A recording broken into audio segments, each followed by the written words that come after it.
Bonjour tout le monde et bienvenue sur mon podcast Le Zèbre qui bulle. Je m'appelle Jérôme et je suis sophrologue.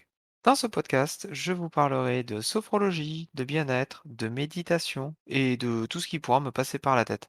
Alors, c'est parti!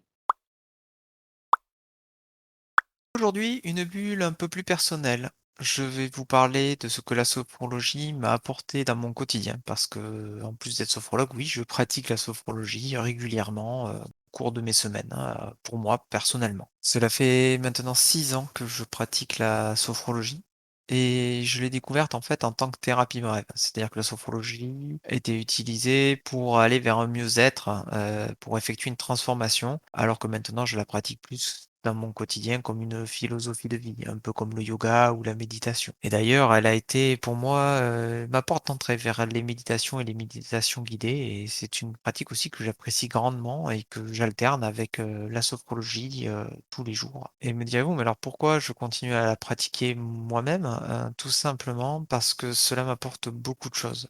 Et la première, c'est que cela m'a appris en fait à me connaître, et à apprendre à m'écouter.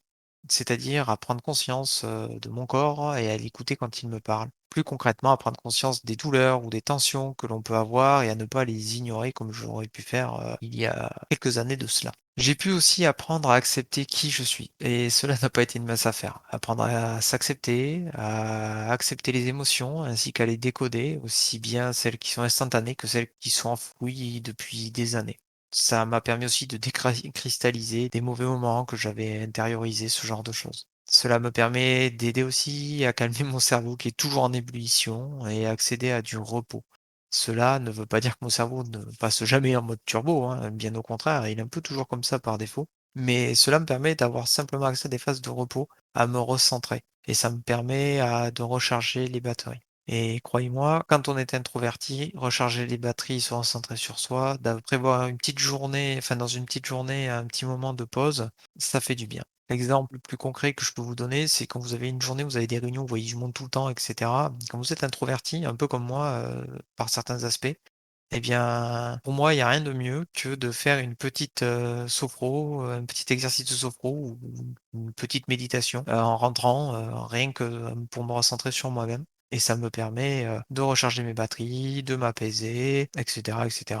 Et aujourd'hui, je l'utilise dans mon quotidien pour me réserver un moment avec moi-même. Et ça, c'est très important. La sophro m'a également apporté un sommeil de meilleure qualité à une époque car, ça me permet de calmer, comme je vous disais, le cerveau un peu avant d'aller au lit, d'avoir des ruminations, ce genre de choses.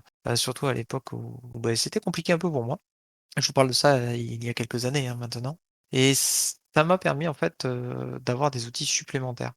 Et c'est vrai quand on dort mal, du coup, tout le reste suit, alors que quand vous avez un bon sommeil, bon, vous êtes mieux armé pour affronter les journées du lendemain. Et du coup, j'ai pu également tester l'efficacité de la sophro en pluridisciplinarité et lors d'épreuves difficiles, comme je vous disais, j'ai pu également apprendre à me libérer de poids et accepter mes émotions et que c'était normal de les ressentir. Et ça m'a permis d'avancer petit à petit en m'offrant des ressources supplémentaires et à puiser dans des ressources que je ne soupçonnais même pas avoir. Cela me fait penser à la sortie d'une séance de sophrologie où justement j'étais allé voir, un sophrologue qui me suivait, hein, et quand je suis sorti et que je suis arrivé sur le trottoir, devant la porte, je me suis senti léger, mais tellement léger que cela m'a bouleversé à en avoir les larmes aux de joie, hein, bien sûr, mais à en avoir les larmes aux yeux. Alors tout ça pour dire quoi? Eh bien, quand j'ai voulu me reconvertir, bien la sophrologie m'est apparue comme une évidence car je voulais partager ça avec le plus grand nombre, avec énormément de monde. Alors je rappelle que la sophrologie ne se substitue pas à un traitement ou à un avis médical, mais peut aider en venant mobiliser des ressources supplémentaires que chacun d'entre nous avons en nous, hein, tout simplement, et que chaque personne a. Et je tiens également à partager que c'est important de trouver le ou la bonne sophrologue, hein, d'avoir une personne avec qui vous vous sentiez bien, que vous vous sentiez à l'aise et en sécurité et que vous pouviez partager.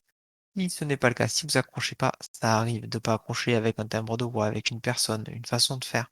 Ce n'est pas grave, vous pouvez et vous êtes en droit de vouloir et de changer de sophrologue, tout simplement. Donc n'hésitez pas à en essayer plusieurs, hein, pour pouvoir trouver la personne qui vous correspond.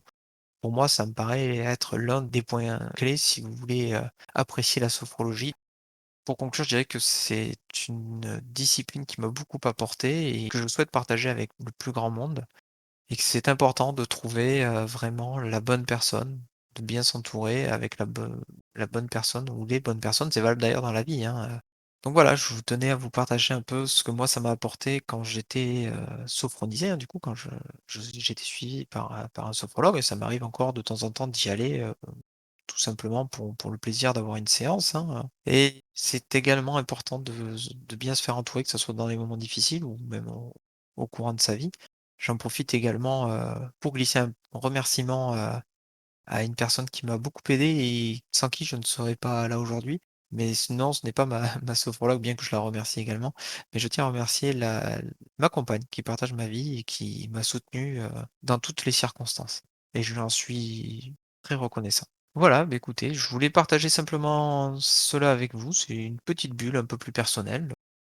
Si vous avez aimé ce podcast, n'hésitez pas à le partager, à le commenter.